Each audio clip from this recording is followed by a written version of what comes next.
could finish something, run straight through to the end, close a chapter dignified. Well, if you think there's anything strange about me, I'm going to take off my glasses and show you what that might be. Can you see the side of my face there?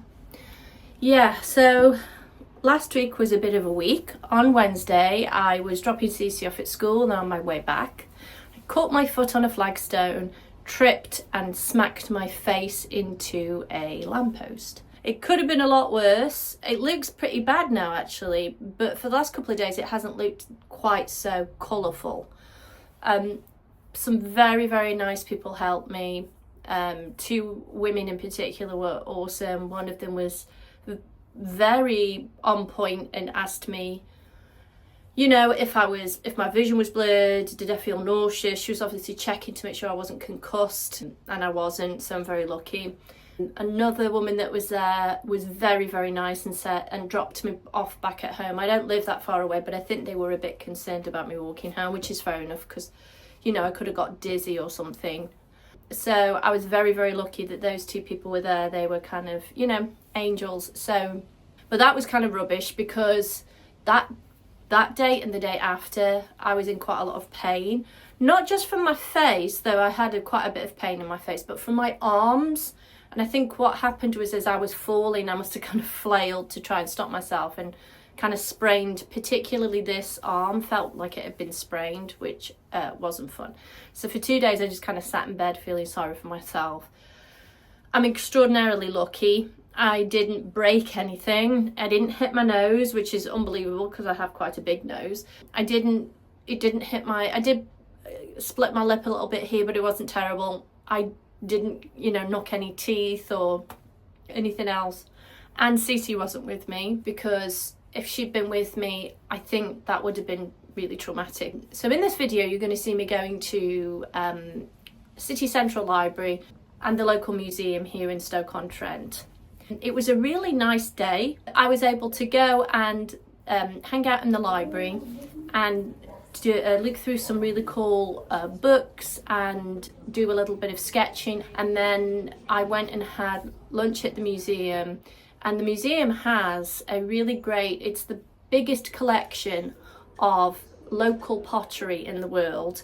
We're in the Potteries. Stoke-on-Trent's other name is the Potteries. We were the mecca for ceramics for a really long time. Wedgwood was from here, Royal Dalton, Portmeirion, all of those started in Stoke-on-Trent, and at one time it was the biggest industry here. Sadly in the 80s and so on it kind of it fell off, and now it's just kind of a shadow of what it used to be, which is sad, but there is a resurgence in people trying to build that heritage back up. Anyway, I went to the ceramics area and just did a lot of looking and enjoying the different designs, especially the colours and things like that, and I had a really great afternoon. While I miss a huge amount of things about Asheville, one of the things I do appreciate about being here is we have in the UK quite a few small museums that are free, and those museums have some real hidden little gems of like little art collections, this ceramic collection. Often there's stuff about the local history of the area, which can be interesting if you're a bit nerdy into that stuff like me. And I think it's something that I did miss in Asheville. I used to go to a few art openings in Asheville, and that was wonderful. I loved that. But one of the things I did kind of miss was art museums. Now, Asheville does have an art museum, but it was quite expensive to go to it. It was difficult to kind of go anywhere else to look at art in a museum because Asheville just didn't really have a lot of that. The other problem with somewhere like Asheville, because it was a really small city and also quite rurally located, if that's the right phrase, it was hard to then go out of the city to find other galleries. The closest kind of bigger city would have been maybe Charlotte, which was 2 hours away, and they had a couple of art museums there. What is nice about being in the UK is everything is much closer, and right essentially what we would consider our doorstep if we're in the US. We have Manchester, which is less than an hour away by train. Birmingham, which is less than an hour away by train. Both of those cities have quite a few art museums and art galleries. And so it's more kind of the proximity of things here makes it easier to access that stuff. The one here in Stoke is really fun, and the reason I like it is it's so unassuming. On a weekday, there's hardly anyone there. There might be like a school party. The other thing I love about museums here in the UK and libraries and all sorts is there's a cafe. Always. The library didn't have a cafe, but the museum did, and the museum has a really good cafe, and it's very reasonably priced. You can go almost anywhere here, and it's almost a given that you'll find a little cafe that'll give you, at the very minimum, tea and excellent cake, which can be dangerous.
Imagine having such an ornate toilet.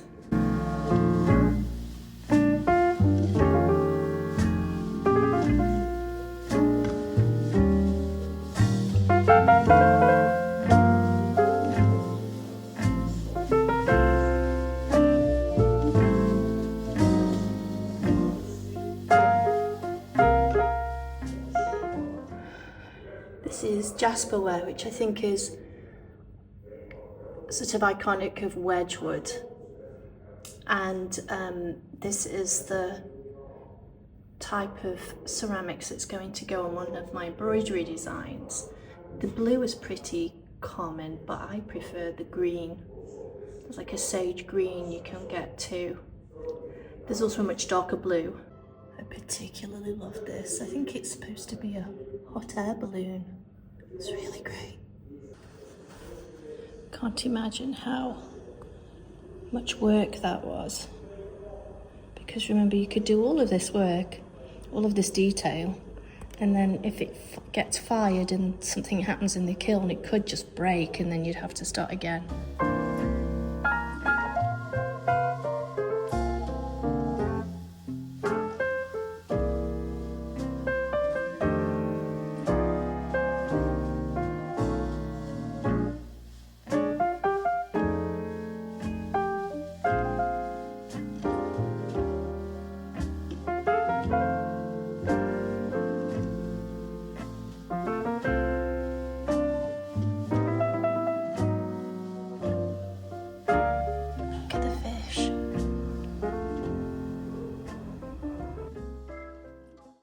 Here it is.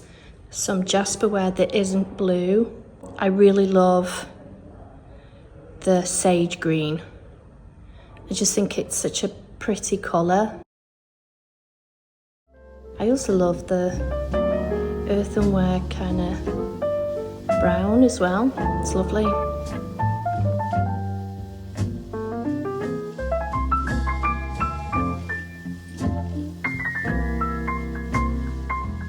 I love these because they're Portmeirion, and Portmeirion is quite famous for probably this design here.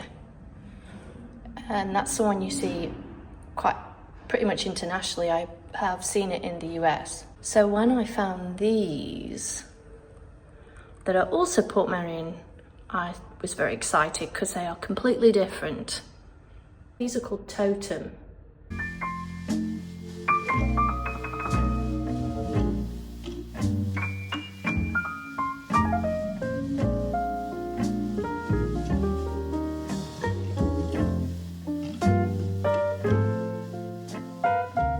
This is a design I'm working on for an embroidery pattern. I'm trying to decide if I've made it a little too detailed for the size. I'm thinking I might have to maybe rework this one because it's got quite a lot of small bits to it. This is obviously inspired by that jasperware. It looks really bright here, but actually it's pretty true to that sage colour, maybe a tad brighter. This one isn't really inspired by any particular designer. I just kind of came up with the pattern.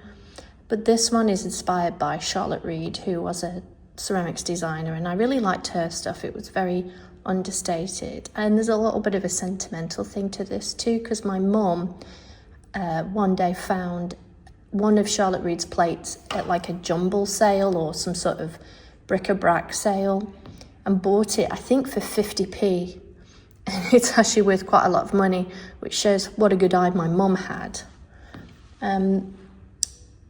Obviously, these are the bottle kilns, which are so iconic of the Potteries or Stoke-on-Trent.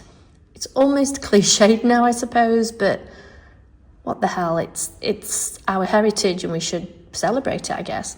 And then I've put these little clouds in. I know grey isn't a very cheerful colour, but it seems to make the kilns pop, so I might keep it. I quite like that background. I prefer darker backgrounds anyway.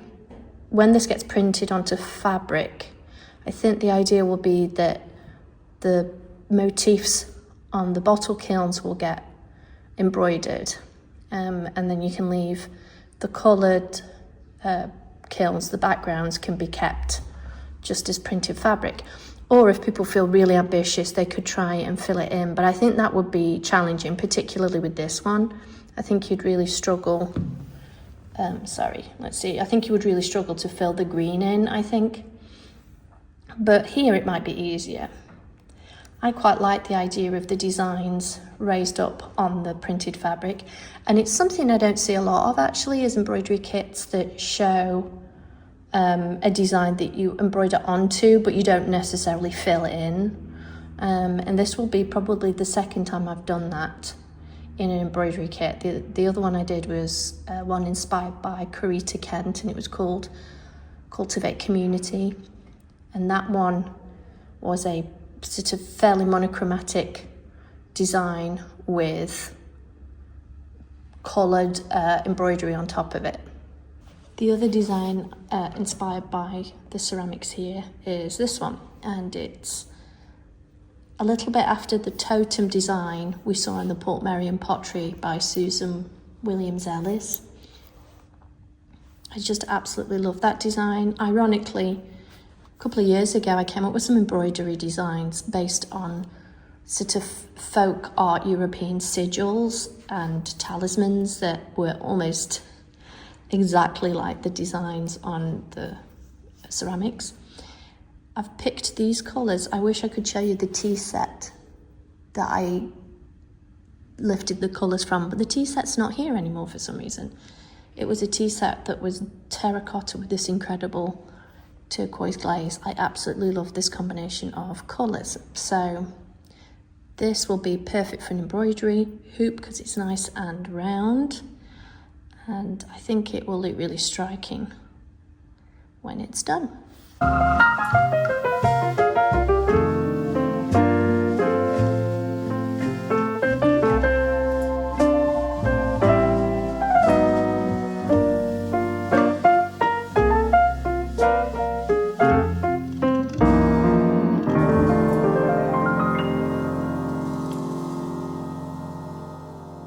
This is the project that I ended up doing that you saw in the video. I'm quite happy with how it turned out. I think I will eventually turn it into a kit. The fabric that I used was a type of lining fabric, and I originally got this to decorate this greenhouse for Mabon or the autumn equinox. I think the turquoise against the brown looks amazing. I definitely need to make a few adjustments to the original pattern before I make it as a kit. But yeah, I'm pretty happy with that. One thing you have to take into account when working with something thin like this, it's a very thin fabric, thinner than cotton, and it has a sheen to it, which means that when you put it into a hoop, it really does slip around. So when you have a thinner fabric like this, it's a good idea to wrap your hoop in a piece of fabric, or what I used was bias binding, and then you put your fabric over the top of it while you're sewing, so that it doesn't slip, and it works really well. Then when you're finished, you take the bias binding off and you put your design back into the hoop, and then you can finish it off. And then you can use that tape or that fabric for another project. I think it worked really well. It didn't take long to make, and I think it looks quite unusual. The other thing that it reminds me of is the sigils and things I used to embroider. It has that kind of air of folk magic about it, which of course is, for me, very appealing.